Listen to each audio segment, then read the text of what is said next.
Hi guys, welcome back to Intellectual Literature. This is Gauri. In this video, we are going to analyze UGC NET PYQs December 2023 PYQs question number 86 to 90.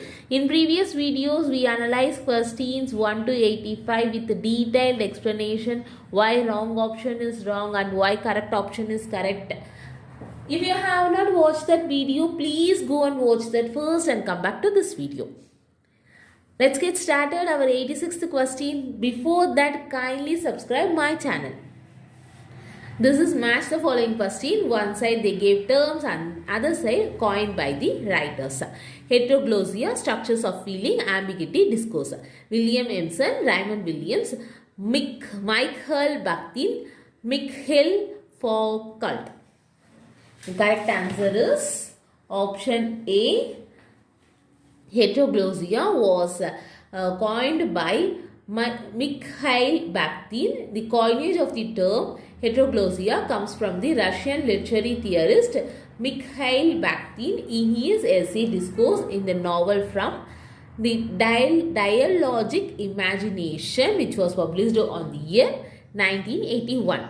It refers to the coexistence of multiple voices, languages or perspectives within a text. Example, different social, cultural and ideological voices in a novel.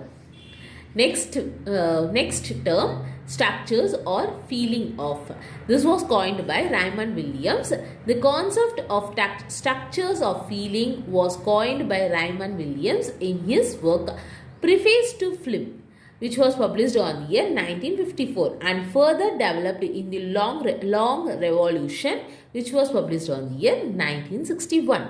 Williams analyzed culture, literature and society. Structures of feeling, shared values, experience, that means shared values, experience and emotions in a particular social period. Captures the emotional life of a culture rather than formal structures. Ambiguity, which was coined by William Emerson. The concept of ambiguity was developed by William Emerson in 7 types of ambiguity, first published in the year 1930. Ambiguity means multiple meanings in a poem or literary work, creating richness in interpretation. Discourse was coined by Mikhail Foucault. Foucault uses discourse to mean systems of knowledge, language and power. Discourse shape what is sayable, thinkable and socially accepted. Move on to the next question. Roland Barthes, in his introduction of the structural analysis of narratives, 1966, proposed 3 levels of narrative structure. Which among the following are the narrative structure proposed by him? This question is from literary theory. Functions, actions, grammar, narration and coherence. The correct answer is option B, that is A, B and D. Functions, actions, narrations. Roland Barthes, in his introduction to the structural analysis of narratives, which was published on the year 1966, proposed 3 levels of narrative structure, which are function, action and narration. Function, these are the smallest narrative units, often events or incidents that drive the story forward, derived from Proust's morphology of folk tales. Example, the hero receives a call to adventure is a narrative function. Actions, this level involves the roles and actions of characters within the narrative. Next one, grammar. Barthes is a structuralist and borrows ideas from linguistics. He does not include grammar as a narrative level. So, this is wrong one. Narration, this encompasses the way the story is told. Therefore, the narrator's voice, perspective and delivery. So, narration is correct.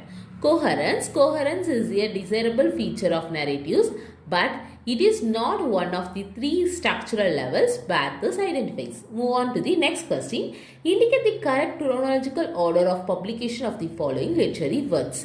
Beowulf, Divina Commedia, Summa Theologia, Lee Mortied, Arthur, Canterbury Tales.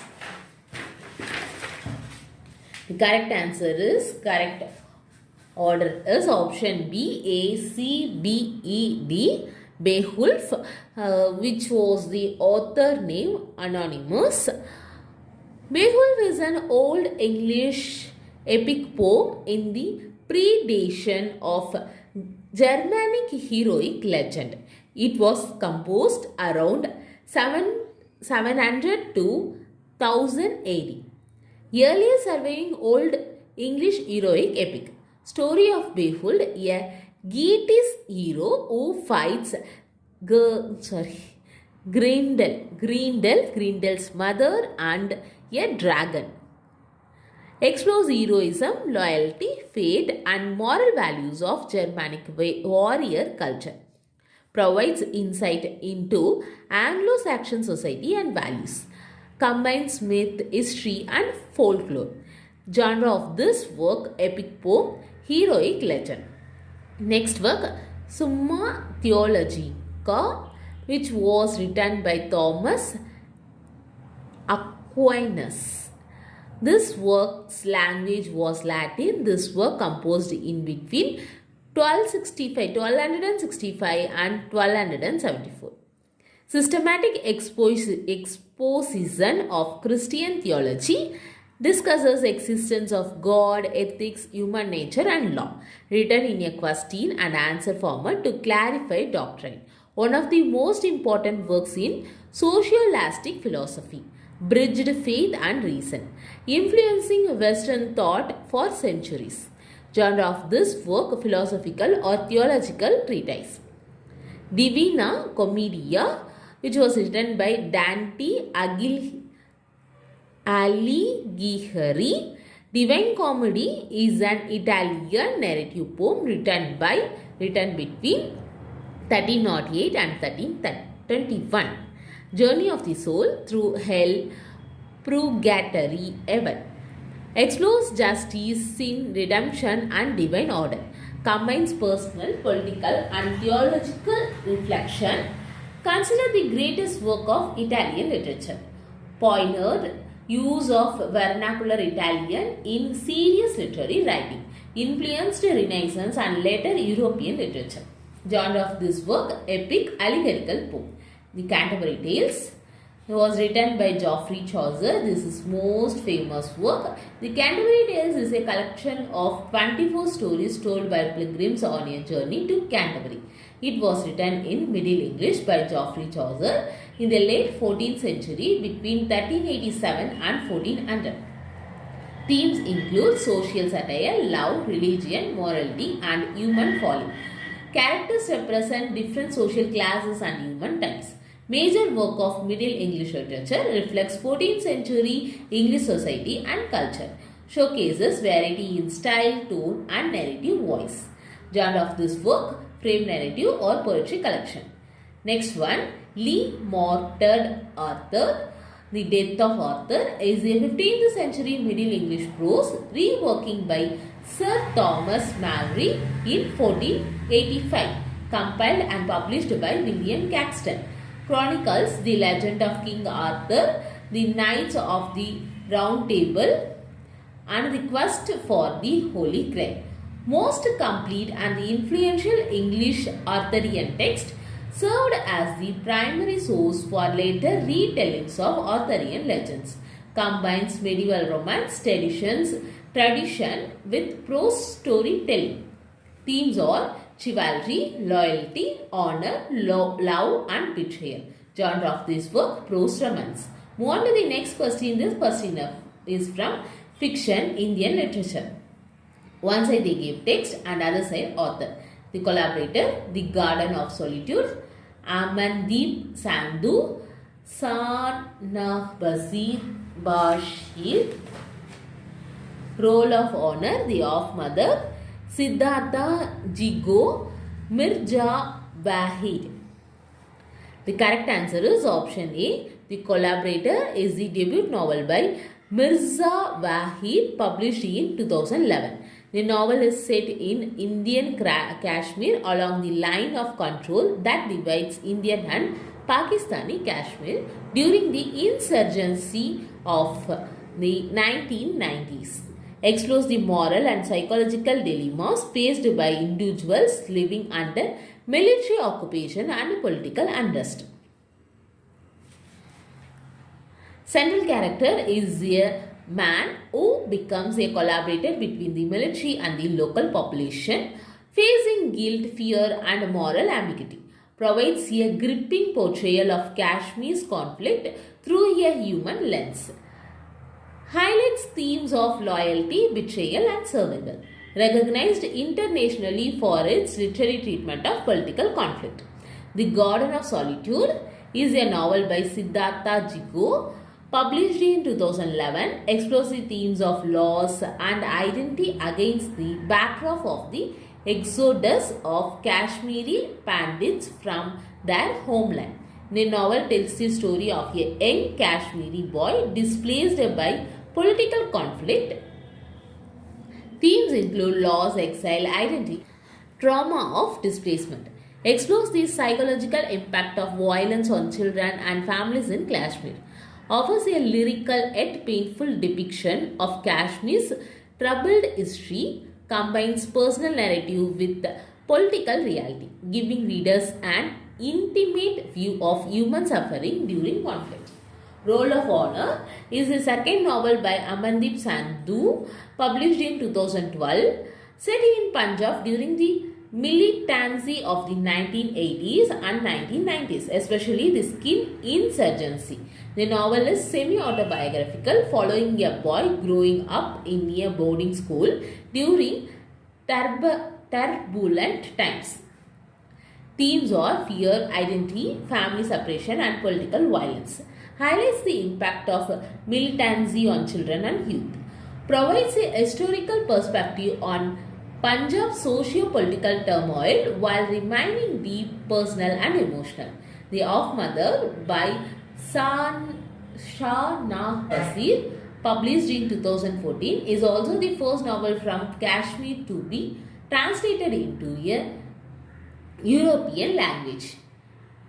The novel centers on the mother searching for her disappeared son during the Kashmir conflict.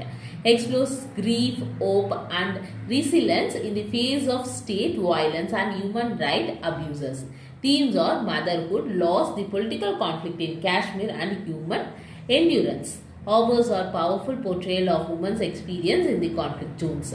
Emphasizes the emotional cost of political violence and the strength of maternal love.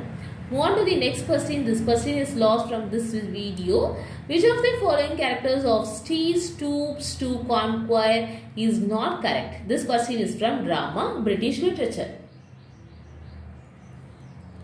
Your options are: it is endowed with an ingenious and lively plot. It does not cast excellent characters. It has a vivacious and delightful style. It lacks the restoration grossness.